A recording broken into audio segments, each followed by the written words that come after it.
I am the last of a breed.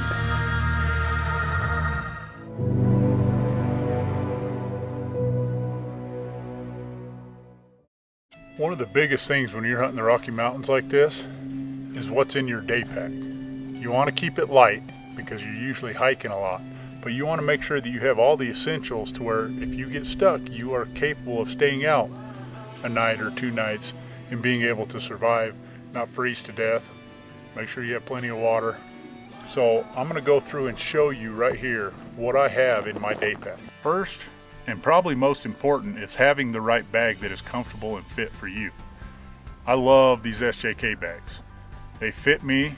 You can adjust them up and down to where when you're tall and big like me, they still work, or if you're shorter. And you can still, they have so many pockets and area that I can pack everything I need in there and still be comfortable. The bag doesn't feel heavy on my back. So to start, I make sure I have high calorie foods. Smoked oysters, I love them. They're packed full of protein. They'll keep you going. I take Cliff Bars or Snickers or Reese's. That chocolate will give you a quick burst of energy in the mountains to keep you going.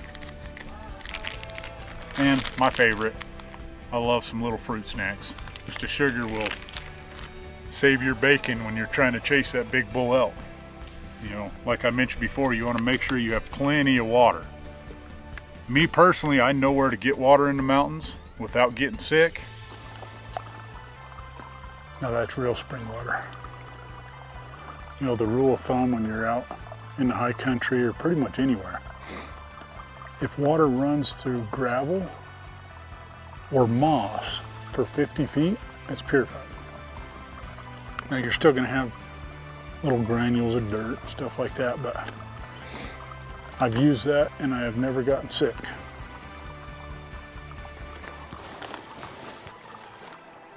The biggest thing that makes people sick is they either try to drink out of a beaver pond or, it's slower moving water.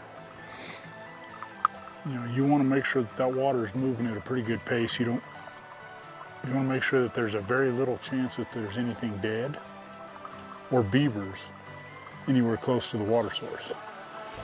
They call it beaver fever for a reason. Bring some kind of pen, whether it's a sterilization pen, some kind of water filtration system. Make sure you have that in your bag. They make iodine tablets, they've got the little pumps. Make sure you have that, because the last thing you want is to get sick up here and then you dehydrate really fast. Next thing, I always have knives. Knives are essential, and I make sure I always have one on my hip, but I want to make sure I have a couple of spares just in case, because you can never have enough knives. Especially you get a big bull elk down, that's a lot of work carving him up. You can dole a couple of knives, and if you don't have a sharp knife, trying to clean an elk and quarter an elk out with a butter knife doesn't work very well. Lighting. So I have flashlights. I have a couple flashlights and I've got my headlamp. Make sure to bring a few extra batteries. Then I've got a GPS. I never used to carry one of these until I was hunting in Alaska and blew my finger off. Well, my appendix ruptured 2 days later, and this little thing right here saved my life, because if I wouldn't have got out of the woods and I'd have ruptured my appendix in the woods, that Lewis and Clark only lost one person on their whole trek. You know what he died of? A ruptured appendix. So having some kind of communication to the outside world is a smart idea. Next, I've got rain gear. The mountains can get wet. Plus, rain gear will help hold that heat in because it doesn't breathe like your normal clothes. So it'll help keep you warm at night. Rain gear is a must in the mountains. Game bags. And then I carry a little first aid kit. And in my first aid kit, I've got some ibuprofen, some gauze pads, some disinfectant, some suture stuff just in case. You never know, you could fall. I've had many instances where people fall or get cut real bad, cut themselves cleaning an elk, break an ankle. Just a basic survival kit is a necessity. I also have gloves.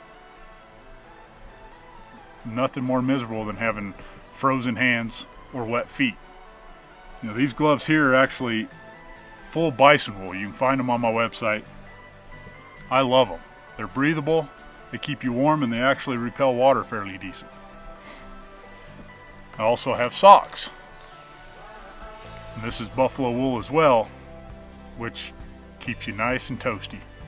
The best pair of socks I've ever worn. I can wear one of these pair of socks for a month and they still don't stand up on their own, so that's a testament right there.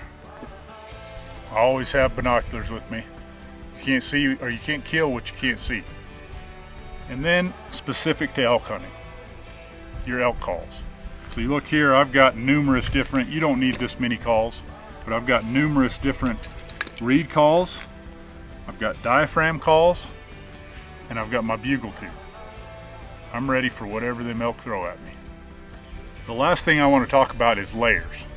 You know, in the mountains, you want to make sure you have plenty of layers on. I always wear 2 to 3 layers. I'll have an underlayer, a thermal layer, and then I'll have a shirt like this, or if it's windy and cold, I'll use my buckskins. My buckskins hold heat in, but I make sure I have 2, 3, sometimes 4 different layers. That way, when it gets hot, when I'm hiking around, I hike all the way up 1,200 feet in elevation, I'm sweating, I can layer down and still be comfortable. If you're only wearing a big jacket and long sleeve shirt under that jacket, well, it's fine, you might be warm in the morning, but you start hiking around, you get wet, you take that jacket off, you're gonna freeze in one little shirt. Make sure you have layers. Layers is very, very important in the mountains, because when you sweat, you're that much closer to hypothermia. And the weather up here can change at the drop of a hat. It can go from 70 degrees to 20 degrees in a matter of a couple hours. So keep that in mind. Keep your layers. So that is my setup. Everything that is essential to me to go into a bag. Now it's time to throw it all in that bag and see you in the field.